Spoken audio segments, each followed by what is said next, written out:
Hey kids, this is Ivan. How you doing? Well, the interesting thing happened that really kind of dovetails with this whole genre discussion.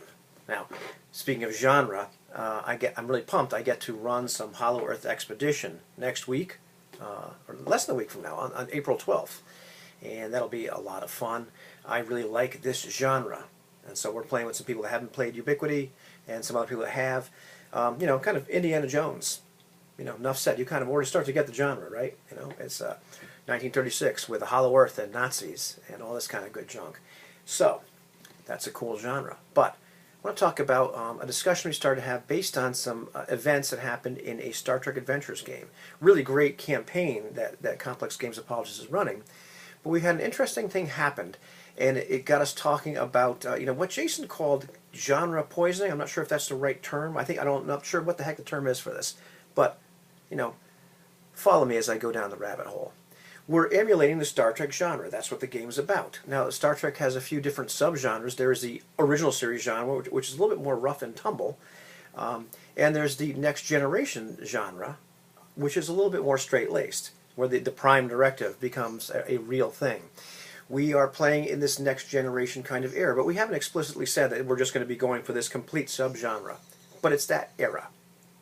So, as group members, most of us have kind of, I think, put the blinders on a little bit and decided, that this is what we're going to play. This is the genre. We're familiar with the series, with the TV shows, whatever, and it's really easy to kind of put those blinders on too much and expect all of the characters in the game to act almost as cookie-cutter characters. Your character wouldn't do that because he's a Starfleet officer, right? Now, there's a certain level of reality where that's true, because otherwise you get into trouble. You get court-martialed. You have all these things happen to you. But there's a lot of wiggle room. If you look at the characters in the shows, you see people like Chief O'Brien when he gets really mad, or Worf, or Major Kira Nerys, or, I can go on and on. Benjamin Sisko can get really ticked off and do things outside the box a little bit. Things that perhaps Captain Picard, wouldn't always agree with. So, as we play this game, there's one point where Jason, Dark Age of Roleplay's games, his character does something that for a second, I was shocked. Like, I can't believe he just did that. And, this was, well, let me explain what happened. We had a bit of a miscommunication with a particular set of aliens, and these were, as we discovered, these were androids, but they weren't really sentient. There was a controlling hub, so they might have some kind of rudimentary intelligence, but they didn't really classify as completely alive. However, they did have living tissue over them. It was a thing where it was a little bit ambiguous. We were getting kind of mixed signals in terms of what the reality of the situation was. Did they have, was the Betazoid getting some kind of empathy reading from them? And at some point, both in and out of character, we, had different conceptions of what these things might be. And so the Doctor, Jason's character, pretty much at this point considers these things to be walking toasters and dishwashers. And they put us in a real jam. So we get into this situation where we've escaped our imprisonment. We're in this room, adjacent to a corridor. A couple of these sentries come around, and the good doctor, having the initiative, he goes first and he bashes one upside the head. So there was that moment where, in and out of character, I was a little bit surprised. Like, I can't believe he just did that. This is a next generation Starfleet officer wouldn't behave in such a way, especially with something that may be a sentient race. However, two things. First of all, Jason's character was acting on what he believed. At this point, I believe Jason had determined that perhaps his character had submitted misinformation due to a just communication problem that we were all having at one particular point with what the reality of the situation was.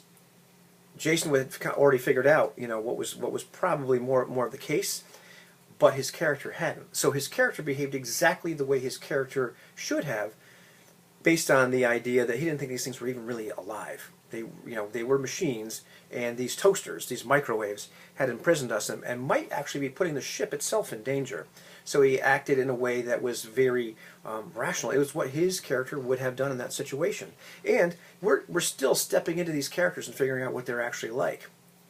So This is a case where somebody like myself imposed a little bit too much genre expectation. Maybe that would be a better word. You know, genre over expectation, where I'm transferring too much of this rigid picture of what the genre is on somebody else's character. I didn't stop playing and say, "Hey, I can't believe you did that. What are you doing?" But it was a moment of shock, and we talked about it afterwards about like some of our impressions of the game, and I still like where it went. You know, that's not the point, but the point was more to like for a second, you know, I wanted to you know, I had that moment like, I'm not sure if your character would do that. I'm not sure if that's really appropriate to the genre. On reflecting, you know, not only was it appropriate to the genre in terms of how individual and different the characters in the series actually are, but it was appropriate based on that character's motivations and what their character believed at that particular moment. So it's one of those things, you know, where it's this tightrope, I think, that we have to walk as we're playing role-playing games, where we have to be careful not to completely derail a genre. You know, if we're playing Hollow Earth Expedition or Star Trek, if we start playing characters in this manner that's just way off in left field, you could totally destroy it. And go around YouTube and around forums, you can find tons of examples of people talking about that. You get the idea.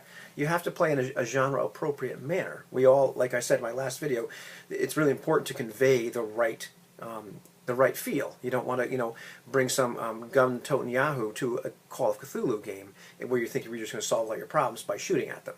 You know, that ruins the genre. However, at the same point, we can't expect, you know, all of the characters in a particular game, in a particular genre, to fit some kind of cookie-cutter version of what we think they ought to be. And this is a really interesting tightrope, I think, that we all have to walk as we're playing role-playing games, as we're trying to support the genre, but at the same point trying to, you know, or keeping in mind that we have to allow these various characters to be individuals with their own quirks and their own flaws and their own motivations and their own spins on how they handle life, what skills or resources they bring to bear when they try to affect the world and solve their problems. You know, really, really interesting food for thought, you know, as I consider this throughout the day. And in a way, it's kind of like the old thief stealing from the party. Your guy wouldn't do that. Yes, my guy would. Situation, but on steroids and a lot more relevant. Because there's a big difference between the guy that's just being a jerk and the person that's playing their character in an appropriate manner for what that character would do based on what they believe, you know, what their motivations are, etc. You know, so really, really interesting. Very thought-provoking for me. So I enjoyed the experience, and I enjoyed the ability to talk about it like rational adults, and, you know, come away scratching my head thinking this is a subject that requires more thought, you know, and more nuance, more technique as we go on and play more of these games. That's it. That's my thought for the day.